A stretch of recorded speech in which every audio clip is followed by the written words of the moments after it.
Kung may tanim bala, merong tanim patay. Yes! Diba? Tanim bukog! Yan ang hawak-hawak nila. Na sinabi Compatible yan. doon kasama ang Western media. Ano sinabi nila?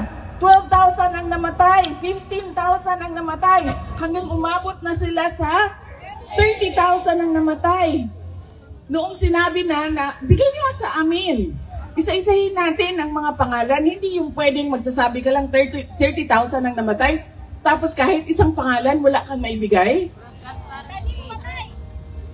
Kung may tanim bala, merong tanim patay. Yes! Diba? Tanim bukog! Yan ang hawak-hawak nila ngayon laban sa dating Pangulong Duterte.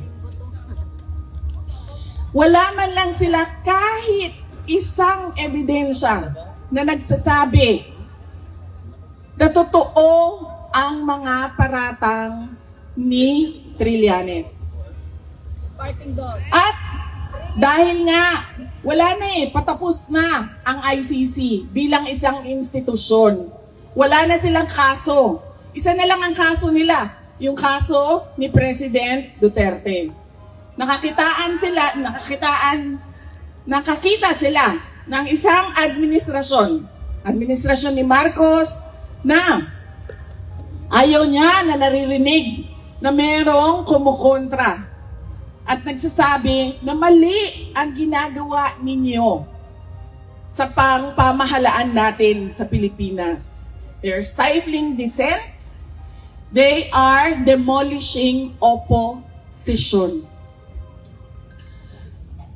Si Pangulong Duterte ang staunch critic ng administrasyon ni BBM. Kaya anong ginawa nila? Nung seryoso na tinatanong, may problema ka sa kapasidad mo mag-isip dahil gumagamit ka ng cocaine. Nung nagsabi na si Pangulong Duterte, pumirma ka ng budget, presidente ka, pumirma ka ng budget na madaming blanco. May blanco sa pera. Hindi blank check ang budget. Kailangan nakasabi dyan kung saan gagamitin at magkano. Ibig sabihin, hindi mo binasa ang budget. Labag sa batas yun. Kahit man, ang mga blanco sa budget, labag din sa konstitusyon yun. Anong ginawa nila? Kinuha nila, sabi nila, ICC. Ito na, may kaso na kayo, ihahatid namin sa inyo. Walang problema. Illegal ang pagkuha sa kanya dito sa Pilipinas. Wala namang maghahabol sa amin dito. Kami ang makapangyarihan dito. At yan silang lahat, wala. Yan sila. Wala silang boses, wala silang magagawa kung ano ang gusto naming mangyari. Ganon ang ginawa nila sa ating pinakamamahal na dating Pangulong Duterte. Noong isang kahapon, nandito ako, bumisita ako kay President Duterte. Sinabi ko sa kanya, bukas, meron kaming rally. Sabi niya, ano ang rally niyo? Sabi ko, laban sa ICC. Laban sa administrasyon ni BBM. Kasi mali naman talaga yung ginawa nila. Hindi naman pwede na itama mo ang isang mali sa paggawa pa ng isa pang mali. Diba? Correct. Tapos sabi niya, bakit? Meron pa bang mga tao na pumupunta doon? Sabi ko, ang daming Pilipino sa buong mundo ang laging gumagawa ng pagtitipon.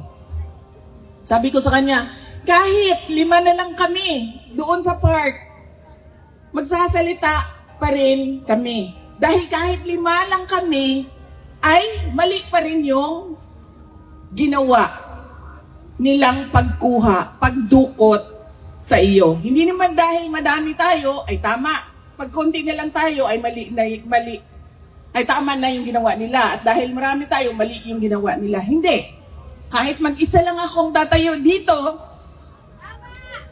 alam mo ma'am, may nakita ako isang babae doon kahapon. Ano siya, foreigner.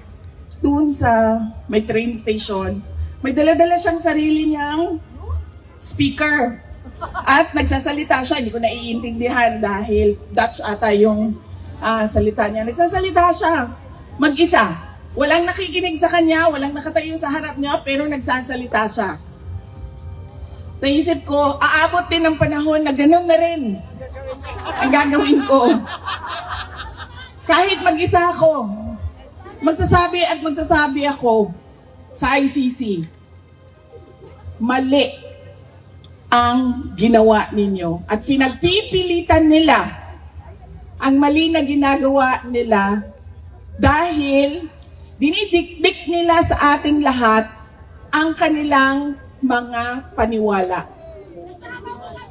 It's a very Western-centric mindset. Nakita niyo ba kung meron silang nakuhang mga malalaking detainees, mga akusado? Saan sila lagi kumukuha ng mga tao na nililitis nila?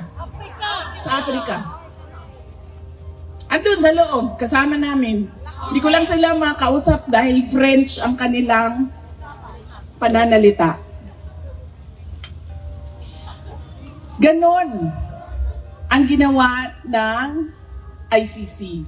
Ngayon, dahil alam nilang dalawa, alam ng ICC, alam ng administrasyon ni BBM na wala kahit isang ebidensya, ay gumagawa na sila ng ebidensya. Lahat ng namatay, war on drugs. Yes. Lahat ng buto, War on drugs. war on drugs.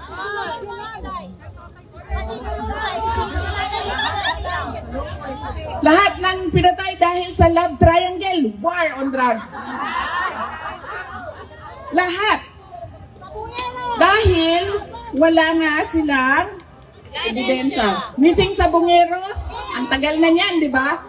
2025 na. Pagpasok nung termino namin, 2022, nandyan na yung missing sa Bungeros. Pero bakit ngayon nyo lang hinahanap sila?